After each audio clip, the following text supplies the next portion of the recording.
ایسا ہے کہ آگے کا جو معاملہ ہے وہ پھر جب چلے میں یا ذکر میں یا ورد وظیفے میں جو بندہ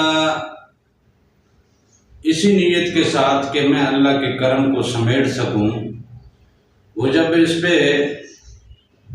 بار بار عمل کرتا ہے، کام کرتا ہے، تو اسے پھر اللہ تعالیٰ کا کرم نصیب بھی ہوتا ہے۔ اس ذکر کی انرجی جو ہے پھر اسے عطا ہو جاتی ہے۔ ذکر کی انرجی ہم لوگ اصل میں یہ چیزیں جانتے نہیں ہیں نا۔ ہم قرآن پاک کی انرجی کو ہم نے کبھی اسٹڈی کیا نہیں۔ قرآن پاک میں جتنی صورتیں ہیں، ہر صورت کی اپنی ایک ایک انرجی ہے۔ آیتوں میں سے ہر آیت کی انرجی ہے۔ اسی طرح قرآن پاک کی منزلیں ہیں 7، تو ہر منزل کی اپنی ایک انرجی ہے۔ پھر قرآن پاک کے سپارے ہیں۔ یہ جو پارہ ہے، پہلا، دوسرا، تیسرا، چوتھا، پانچواں، یہ ہر پارے کی اپنی اپنی ایک انرجی ہے۔ ورنہ یوں ڈسٹریبیوٹ کیوں کیا گیا؟ نارملی ہم دیکھیں تو اگر پارے کو یہ ڈسٹریبیوٹ کیا گیا ہے نا، 30 پاروں میں قرآن پاک کو ڈسٹریبیوٹ جو کیا گیا ہے، تو یہ ڈسٹریبیوشن بیسیکلی کس لیے رکھی گئی ہے کہ ہر ڈسٹریبیوشن میں کوئی نہ کوئی انرجی موجود ہے، اور وہ کس کام کے لیے استعمال ہوتی ہے، کب استعمال ہوتی ہے، کیوں چاہیے ہوتی ہے۔ قرآن پاک کو ہم لوگوں نے تو صرف ثواب کی خاطر پڑھنا ہے۔ اس میں لکھا کیا ہے، اس میں فرمایا کیا گیا ہے، اس کے ڈائنامکس کیا ہیں، اس کو اس دنیا کی فیزیبلٹی میں اگر دیکھا جائے اور ناپا جائے، اور اس کی انرجی کو اس دنیا کے سرکل کے ساتھ اگر میچ کیا جائے تو کہاں کہاں وہ کام کرتی ہے، اور اس دنیا سے ہٹ کے عالم بالا میں اس قرآن پاک کی انرجی کہاں کہاں کتنی کام کرتی ہے، اور کیسے بندے کو کہاں کتنی سپورٹ ملتی ہے اس قرآن کریم سے۔ اگر ان چیزوں کا ہمیں ٹھیک سے علم ہو، اور اگر ہمیں کسی نے یہ پڑھایا ہو، تو ہم لوگ تو قرآن پاک سے ہٹے ہی نہیں۔ آج ہم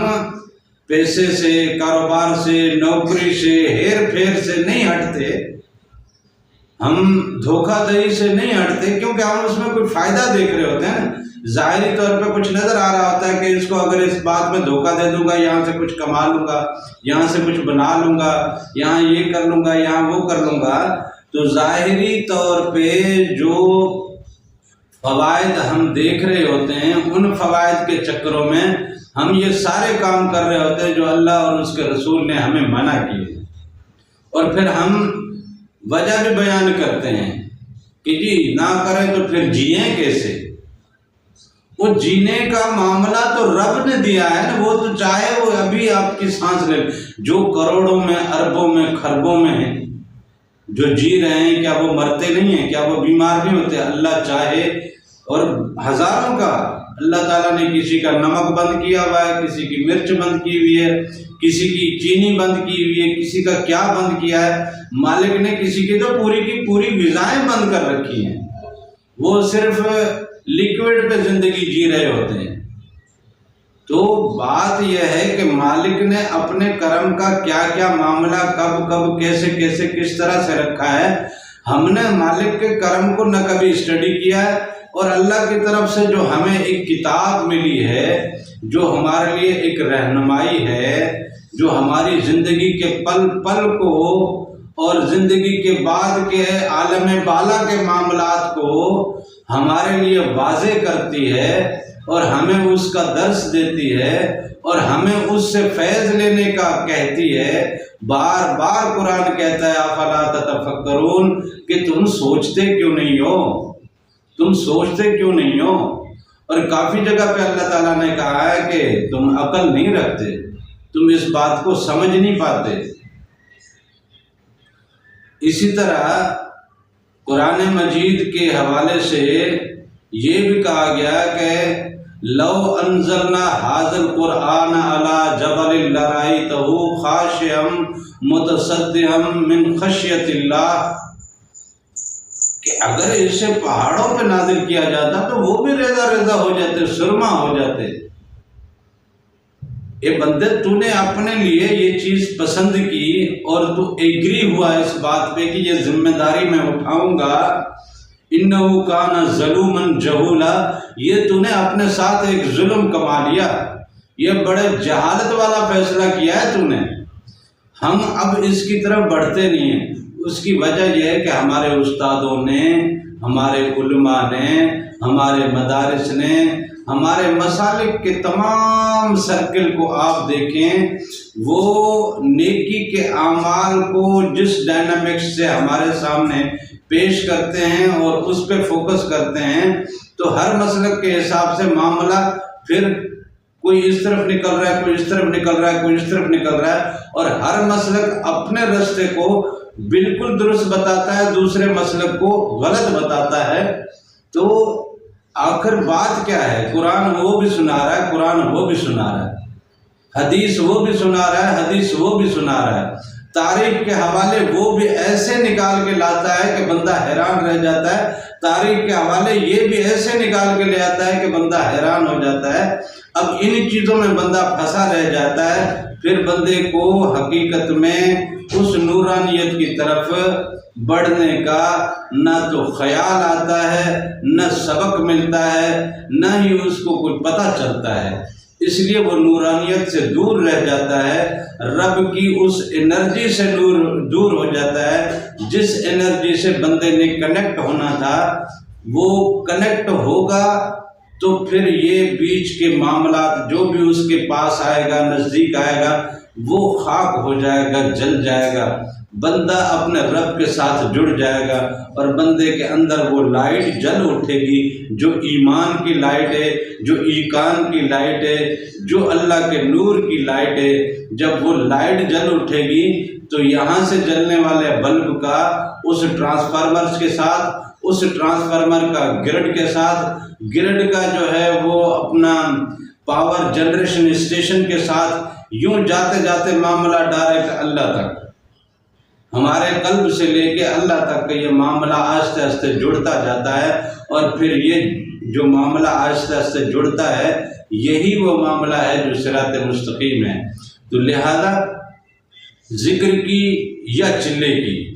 انرجی جب آپ کو میسر آ جاتی ہے، وہ آپ کی ذات کے ساتھ جب کنیکٹ ہو جاتی ہے، تو وہ آپ کے گرد ایک ایسا حالہ بنا کے رکھتی ہے کہ جس سے آپ اپنے اڑوس پڑوس اور اپنے پاس آنے والے لوگوں کو فیضیاب کرتے ہو۔ دراصل یہ عطا اللہ کی طرف سے جب بھی ہوتی ہے، یہ آپ کی اپنی ذات کے لیے نہیں ہوتی۔ آپ نے اپنی ذات کے لیے جب بھی اس میں سے فائدے اٹھائے، یہ طاقت، یہ اللہ کی نعمت، یہ اللہ کا کرم آپ سے چھن جاتا ہے، کیونکہ یہ اللہ کی سنت ہے کہ اس پوری کائنات میں، چاہے وہ عالم ناسوت ہو، عالم ملکوت ہو، عالم جبروت ہو، عالم لاہوت ہو، عالم ہاہوت ہو، چاہے عالم وحدت ہو، ان تمام کے تمام عالموں میں اللہ نے جو کچھ بھی رکھا ہے وہ اللہ نے اپنی ذات کے لیے بالکل نہیں رکھا۔ یہ سب کچھ اللہ نے اپنے خلیفے، اپنے بندے کے لیے رکھا ہے۔ جب اللہ نے اپنے لیے کچھ نہیں رکھا تو اس کا خلیفہ اپنے لیے کچھ کیسے رکھ سکتا ہے؟ اور جب وہ اپنے لیے رکھنے لگ جائے گا تو اس کا مطلب یہ ہے کہ وہ پھر نفس کی پیروی میں آ گیا، اور جب نفس کی پیروی میں آئے گا تو اللہ تعالیٰ کی طرف سے وہ عطا اس سے چھن جائے گی۔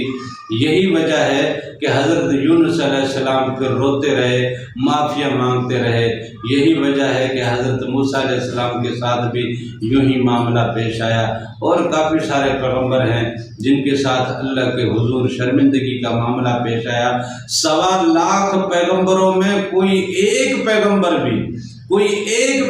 بھی ایسا نہیں ہوگا بروز حشر جو امتوں کی فریاد اللہ کے حضور لے کے جائے، پھر سارے پیغمبر اور ساری امتیں مل کے آقائے دو جہاں ہمارے اور آپ کے پیارے حبیب حضرت حضور نبی کریم صلی اللہ علیہ وسلم کی خدمت میں حاضر ہوں گے، اور آقا حضور نبی کریم صلی اللہ علیہ وسلم اللہ کے حضور پھر عرض کریں گے کہ مالک یہ ساری مخلوق حاضر ہے، معاملہ شروع کیا جائے۔ تو پورے 1.25 لاکھ پیغمبروں میں ہر پیغمبر کہیں نہ کہیں شرمندگی کا شکار ہوگا۔ اس کی وجہ صرف یہ ہے کہ وہ زندگی کے کسی نہ کسی لمحے میں اپنی ذات کی طرف پلٹا۔ یہی چیز ہے کہ جب آپ ذکر اذکار میں آئیں گے، جب آپ چلے کی دولت نصیب ہوگی آپ کو، یہ یاد رکھیے گا وہ پھر انرجی آپ کے اپنے لیے نہیں ہے، وہ پھر اللہ کی مخلوق کے لیے ہے۔ پھر اس کو لٹاؤ اللہ کی مخلوق میں، وہ اللہ کی مخلوق میں جتنا لٹاتے جاؤ گے اللہ کی طرف سے اور انعام عطا ہوتا جائے گا۔